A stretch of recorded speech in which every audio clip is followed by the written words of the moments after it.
Oke, baik. Assalamualaikum warahmatullahi wabarakatuh. Selamat pagi, siang, sore, malam, teman-teman semua. Saya Hafian Naufal akan memberikan penjelasan tambahan terkait dengan acara 3 untuk lot sizing yang ada 8 metode.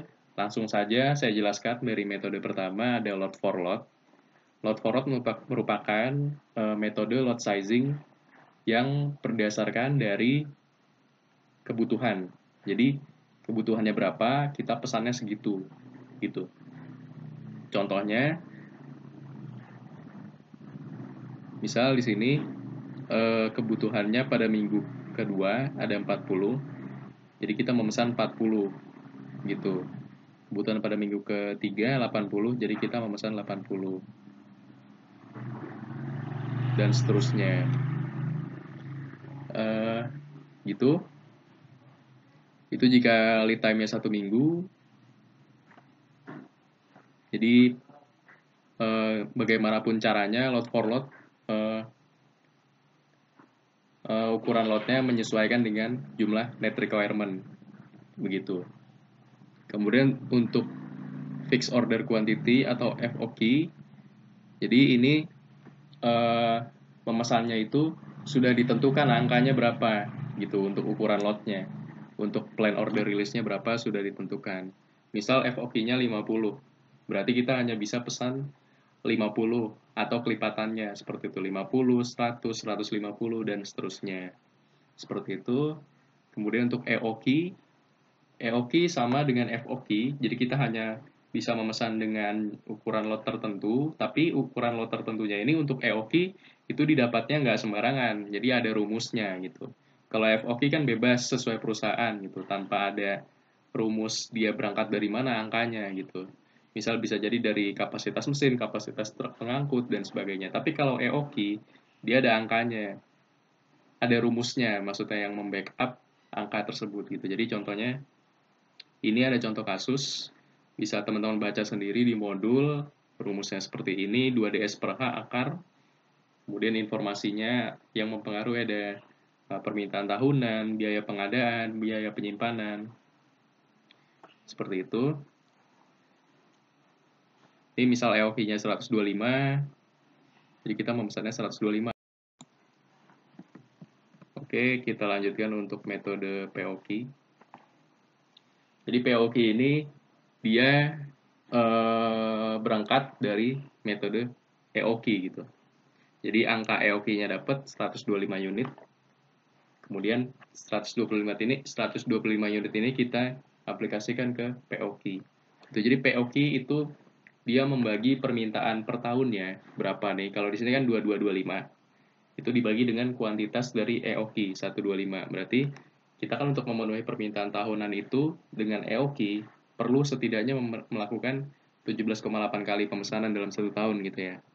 Nah, kemudian karena ini pesanannya dilakukan dalam periode minggu, itu 1 tahun itu kita ubah dulu jadi minggu gitu.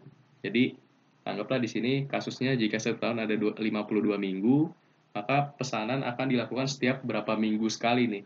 Nah, itu POQ. Jadi periode pesannya berapa minggu sekali. Jadi 52 dibagi kita akan mesen sebanyak 17,8 kali. Gitu. Jadi hasilnya 3 minggu sekali gitu.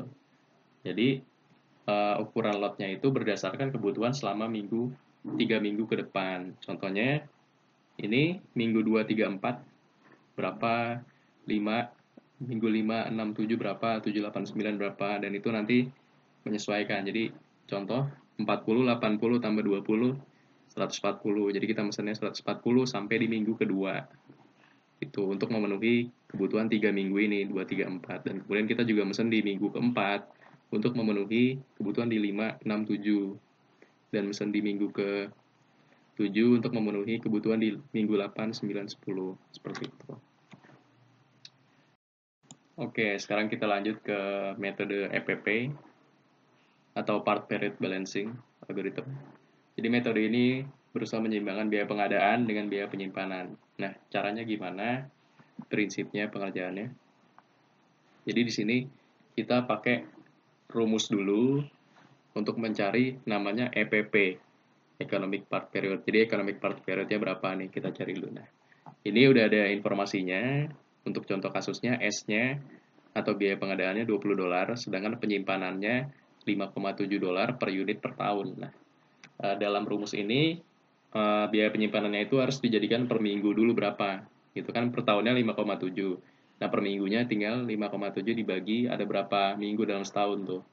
Nah, ada 52 minggu, jadinya dapatnya hanya atau biaya penyimpanannya per minggu itu per unit per minggu $0,11. Itu terus dihitung dapatlah angka 181,82. Nah, ingat angka 181,82 tadi.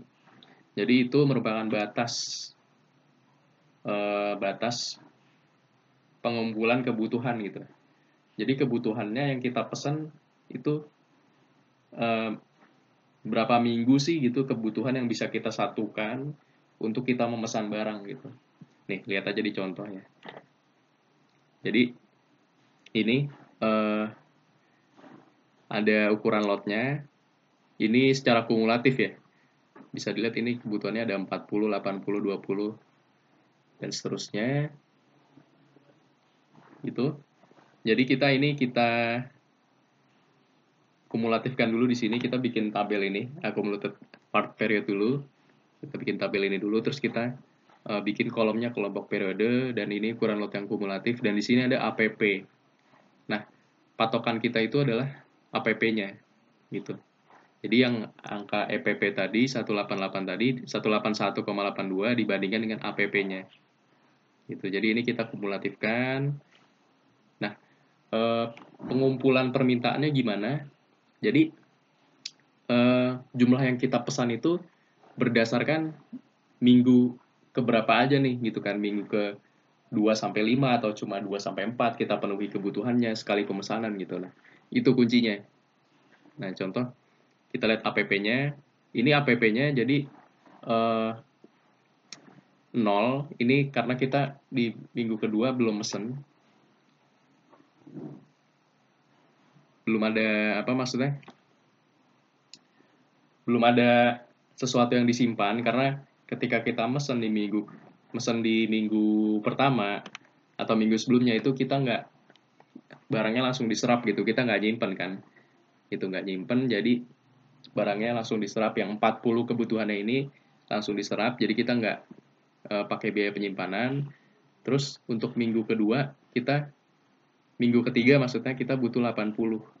Nah, 80 ini kan ada setelah kita pesan 80 ini kan masih ada di sisa gitulah, di minggu selanjutnya masih ada 1 gitu, masih ada 1 minggu lah sebelum itu habis gitu. Nah, terus minggu ke-4 itu ada 20, tapi 20 ini dia nggak keluar sampai 2 minggu setelah kita mesen gitu. Setelah kita dapat barangnya dari supplier, tapi dia nggak dikeluarin sampai 2 minggu, jadi dia di sini dikali 2 gitu. Dan untuk minggu ke-5 sampai 3 minggu, untuk minggu ke-6 sampai 4 minggu, dan seterusnya gitu. Ini angka gross requirement-nya. Gitu. Jadi gross requirement-nya dikali berapa minggu dia nggak keluar atau disimpan gitu. Jadi EPP-nya tadi berapa? 181 gitu. Jadi kita tuh bisa memenuhi kebutuhan sampai minggu di mana EPP kita atau yang 181 itu masih di atas dari APP. Nah, dalam hal ini kita masih di atas APP itu sampai minggu ke-5 gitu. Jadi kita memenuhinya cuma sampai kebutuhan minggu ke-5 nih. Ini kita tambah sampai minggu ke-5 gitu. Di 40 tambah 80, 120, 140, 160. Nah, ini kita pesen dijadikan 1 kali pemesanan. Ukurannya berarti 160 nih. Itu karena ngikutin metode. Terus minggu ke-6 juga sama nih. Minggu ke-6, 7, 8, 9 itu APP-nya masih di bawah EPP. Masih 140 nih. Jadi kita bisa memenuhi kebutuhan sampai minggu ke-9. Terus minggu ke-10 dipisah karena ini udah lewat ininya nih. Udah lewat dari EPP kita 300. Jadi dia dipisah sendiri gitu intinya. Gitu. Next untuk silver mill. Nah, jadi silver mill ini dia menggunakan yang namanya total relevant cost. Prinsipnya itu yang minimum dicarinya. Jadi rumusnya adalah biaya pengadaan ditambah total biaya simpan sampai periode T dibagi T. Itu rumusnya ini. Nanti bisa tinggal dimasukin aja. Nah, prinsipnya adalah jumlah periode T yang terbaik untuk menentukan ukuran lot itu ditentukan dari TRCT per T-nya itu jangan sampai dia naik gitu di periode selanjutnya. Kalau dia naik berarti stok pemesanannya sampai di minggu itu aja. Contoh ya. Contoh ada barang nilainya P $50, mempunyai biaya simpan $2 dan nilai bahan per unit per periode pengadaannya $100. Gitu. Jika ini net requirement-nya seperti tabel, ini gimana sih? Nah, untuk itu kita hitung aja nih. Itu kan week-nya ada sampai 6, terus T-nya ini tergantung, ini nanti aja kita isi T-nya 1, 2, 3, 1, 2, 3, nanti aja. Terus kebutuhan barangnya kan ini RT 7533 gitu ya. Terus biaya simpannya tinggal dihitung H dikali P, terus di T dikurang 1, T-nya ini berdasarkan pemisahan sih nanti aja gitu. Terus kebutuhannya RT-nya 75 gitu. Kebutuhannya requirement-nya 75, tinggal dijumlah, dihitung. Terus biaya simpan kumulatifnya ya 66 gitu, karena di sini 00 baru ada 66 simpannya gitu. Nah, terus TRCT-nya tinggal dicari, tinggal C ditambah 5 ini, C-nya berapa? C-nya tadi 100 ya. Itu. Terus tinggal dibagi deh, TRCT per T-nya berapa.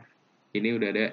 Jadi kolom 6, ini maksudnya tuh kolom 7 sama dengan kolom 6 dibagi kolom 2 gitu. Jadi 100 bagi 1, 100 bagi 2, 166 bagi 3, dan seterusnya. Nah, kuncinya adalah, jadi kita memesan itu untuk memesan satu kali lot, berapa lotnya untuk berapa minggu ke depan nih. Nah, dalam di sini kasusnya, kalau misalkan TRC per T-nya itu naik, ini kayak kasus dari 100 ke 50 kan turun tuh. Nah, ternyata dari 50 ke 55,33 naik tuh. Nah, karena dia naik, jadinya kita putus tuh di minggu kedua. Jadi kita ini mesennya cuma untuk kebutuhan minggu 1 dan 2 tuh. Karena di minggu 3 dia TRC per T-nya udah naik nih. Dari 50 ke 55,33. Jadi kita putus, pesan di sini 75 untuk kebutuhan minggu 1 dan 2 gitu. Terus kita lanjutkan. Makanya ini 1, 2, 3, terus di sini putus lagi, jadinya 1, 2, 3, 4 lagi gitu. T-nya mulai dari awal lagi, karena di sini udah stop, berhenti, bikin baru. Mulai dari minggu 3 nih. Karena minggu 3 kan udah naik nih, dia udah nggak perlu dipenuhi lah gitu untuk pemesanan yang pertama ini yang 75 gitu. Terus lanjut. Nah, ini kurang lebih sama kayak atasnya. Cuma ini kenapa tidak ada pemisahan ya, karena dia emang turun terus. Memang TRCT per T-nya gitu. Jadi 100 ke 64, ke 42, ke 39 gitu. Kecuali kalau dia naik, baru dia diputus. Tapi ini nggak putus, jadi kita selesaikan aja sampai kebutuhannya selesai di minggu ke-6 gitu.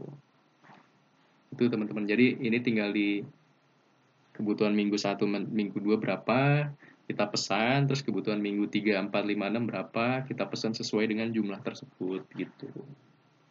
Gitu, teman-teman. Kemudian untuk metode LUC atau Least Unit Cost, dia konsepnya sama gitu. Konsepnya sama dengan rumusnya tapi beda gitu. Nanti teman-teman bisa ikutin aja rumusnya. Ini. Jadi dia berhentinya ya sama kalau dia naik juga gitu. Nah, ini TRCT per unitnya kan 1,33 aman ya. Tapi di minggu ketiga dia naik jadi 1,54. Gitu. Jadi dia dipisah lah, di minggu ketiga dipisah lagi nih di sini gitu. Jadi kita cari lagi sampai dia naik lagi. Ini kebetulan di minggu ke-6 dia TRCT per T-nya naik dari 2,10 ke 2,23. Jadi dia dipisah lagi sendiri gitu. Konsepnya gitu. Untuk LUC nanti rumusnya bisa dipraktikkan sendiri di modul sudah lengkap, bisa dibaca. Oke, kita lanjut ke metode Walker-Wittin. Oke, maaf. Jadi untuk mengatur rutin ini teman-teman perlu menggarisbawahi dua kata kuncinya, ada Z dan F. Nah, Z itu adalah biaya pengadaan gitu, dan F itu adalah total biaya pengadaan gitu. Jadi untuk mencari Z diperlukan ini contohnya ZCE. C itu dari periode apa sampai E, sampai periode E gitu, dari periode C sampai periode E. Jadi di sini ada Z11, Z12 dan seterusnya. Oke, kita langsung aja ini ke rumus ya. Ini rumusnya sama, dimasukin angka jadi gini. Jadi C itu tadi 100, itu untuk informasinya ini ada di atas tadi di metode-metode sebelumnya. Itu ini C-nya itu biaya pengadaan $100. Ditulis aja 100, terus HP-nya memang diketahui tapi bisa aja ditulis 1 gitu, karena ini untuk membandingkan aja dari Z11 ke Z12, jadi disamakan 1 nggak apa-apa. Terus dikali sigma dari ini kebutuhan periode C ke E-nya, dikurang kebutuhan dari periode C dan kebutuhan dari periode kumulatif lah. Ini dicontohin aja. Jadi 100 tambah 1, HP-nya 1 dikali ini Z11 berarti kebutuhan di periode 1 sampai periode 1. Nih, ini tabel kebutuhannya sama kayak gini. Jadi kebutuhan dari periode 1 ke periode 1 kan 75 tuh. Gitu. Jadi 75 kurang 75 100 gitu. Hasilnya. Terus Z12 100 ditambah 1 dikali sigma. Jadi dari 1 ke 2 minggu 1 ke 2 itu ada 75. Kebutuhan di minggu 1 75 dikurang maaf C-nya ini QCE-nya ini dia sudah merupakan jumlah total dari kebutuhan yang dari minggu 1 ke 2 gitu. Berarti 75, tapi kalau di minggu 2 ada, harusnya di sini lebih dari 75 karena 0. Jadi dia tetap 75 gitu. 75 dikurang kebutuhan di minggu itu, kebutuhan kumulatif di minggu itu sendiri. Ini kan lagi bahas minggu 1 nih, yang sebelah sini. Jadi kebutuhan kumulatif di minggu itu sendiri 75, terus ditambah 75 dikurang 75 dikurang kebutuhan kumulatif di minggu kedua itu sendiri 75, tetap 75 kebutuhan kumulatifnya kan gitu. Nah, akan lebih jelas di minggu ke Z13 di sini 100 tambah 1. Nah, ini kenapa 108? 108 itu dari kebutuhan total di minggu 1 2 3 ditambah berapa? 108 kan? Gitu. Terus dikurang kebutuhan kumulatif di minggu 1 75. Kebutuhan kumulatif sampai minggu kedua 75. Lalu kebutuhan kumulatif sampai minggu ketiga 108. Jadi 108 kurang 108 166 gitu aja hasilnya. Oke. Nanti teman-teman akan dapat tabel yang kayak gini. Udah ada Z11, Z12, Z13, Z14, Z dan seterusnya gitu, nanti dibikin aja tabelnya, dihitung Z yang lengkap. Terus kita mencari sekarang total biaya optimal gitu. Jadi total biaya optimal itu adalah FN. FN itu berapa? Jadi di sini N-nya kan ada 6 minggu ya. Jadi FN itu F6, nanti hitungnya dari F6. Nah, untuk mendapat F6 ini, kita perlu menghitung dari F0, teman-teman, gitu. Jadi pertama F0 dulu, 0, sesuai dengan rumusnya di sini. Nah, langsung aja aku jelasin rumusnya. Jadi F1 sama dengan minimal dari perhitungan-perhitungan ini yang di dalam kurung. Jadi dipilih yang minimal gitu, contoh ya, untuk F1 dulu. Jadi F1 rumusnya ZCE, Z11 ditambah FE min 1 gitu. FC maksud saya, FC min 1 gitu. Jadi Z11 harusnya ini F1, tapi karena F1 dikurang 1 jadi F0. F0-nya 0 di situ, Z11-nya 100 di sini. Oke. Masukkan, jadinya minimal dari 100 ya 100 gitu. Gitu. Jadi pilihannya Z1 dan F0 ini dipilih ya. 100 ini kan dari Z11 plus F0, jadi pilihannya Z11 plus F0. Untuk apa nanti? Oke. Lanjut ke F2 sekarang. F2 itu Z12 Oke, ditambah FC-nya kan C-nya 1 kan, dikurang 1 jadi 0. Terus Z22 ditambah FC-nya kan 2 ya, dikurang 1 jadi 1 gitu. Gitu. Jadi dihitung sampai C-nya berapa kan ini? Sorry.